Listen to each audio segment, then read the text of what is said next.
T'es-tu déjà retrouvé devant une porte fermée en ayant perdu la clé? Certains l'enfonceront un coup d'épaule, d'autres tenteront de venir à bout de la serrure, quand d'autres appelleront un serrurier qui viendra les dépanner pour quelques centaines d'euros. Mais laissez-moi vous parler d'une porte dont la serrure ne pourra être ouverte ni par un serrurier, ni par enfoncement, et ni par un quelconque outil. Seule une clé pourra ouvrir cette porte. Cette clé porte un nom et elle s'appelle La ilaha illallah. Et vous l'avez compris, je parle bien entendu de la clé des portes du paradis. Comme toutes les clés, cette clé comporte des dents qui correspondent à une serrure. Lorsque la clé est entrée dans la serrure, toutes les dents doivent parfaitement remplir leurs conditions pour que la clé tourne et permette l'ouverture de la porte. Si une seule de ces dents ne remplit pas son rôle, alors la porte ne s'ouvrira pas. La clé du paradis, elle aussi, comporte des dents. Elles sont appelées les 7 conditions de La ilaha illallah. Si une seule de ces conditions est absente, alors la clé ne pourra pas ouvrir cette porte. Rendez-vous compte, de nombreux croyants prononcent l'attestation de foi, La ilaha illallah, sans même savoir ce que cela implique. Vous verrez, la plupart d'entre vous se rendront compte qu'ils connaissent ces 7 conditions de façon inconsciente, mais qu'ils ne les ont simplement jamais apprises. C'est donc parti pour les 7 conditions de La ilaha illallah. Première condition, la science,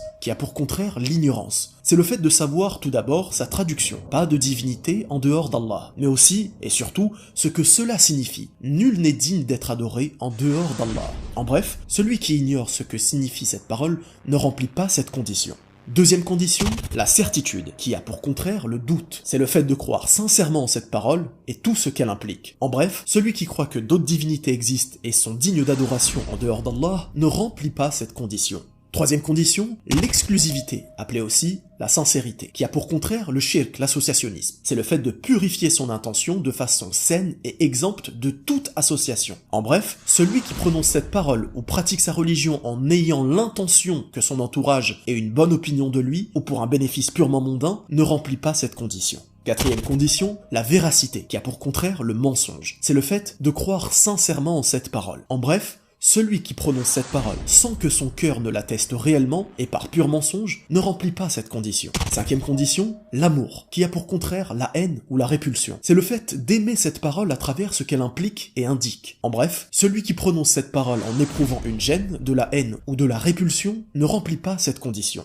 Sixième condition, la soumission, qui a pour contraire le délaissement. C'est le fait de se soumettre pleinement en circonstance de cette parole, en obéissant aux ordres d'Allah et en l'unifiant. En bref, celui qui délaisse les actes obligatoires ordonnés par son créateur ne remplit pas cette condition. Septième condition, l'acceptation, qui a pour contraire le rejet. C'est le fait d'adhérer et d'accepter avec le cœur et la langue ce qu'implique cette attestation. En bref, celui qui s'enorgueille en refusant d'accepter cette parole ne remplit pas cette condition, même s'il y croit. Les dents de cette clé unique sont donc la science, la certitude, la sincérité, la véracité, l'amour, la soumission et l'acceptation. Je t'encourage avec sincérité, et je m'encourage aussi moi-même, de tout mettre en œuvre pour ne jamais perdre cette clé. Même si ce n'est qu'une image, je t'encourage donc à faire un maximum de doubles de cette clé. Non pas des doubles que tu garderas, mais des doubles que tu donneras à ton entourage. Parle-leur simplement de ce que tu maîtrises à ce sujet, car c'est un droit qu'ils ont sur toi. Plus encore, c'est le droit d'Allah subhanahu wa ta'ala sur nous tous. J'espère sincèrement que cette clé nous sera à tous bénéfique. Barakallahu fikum,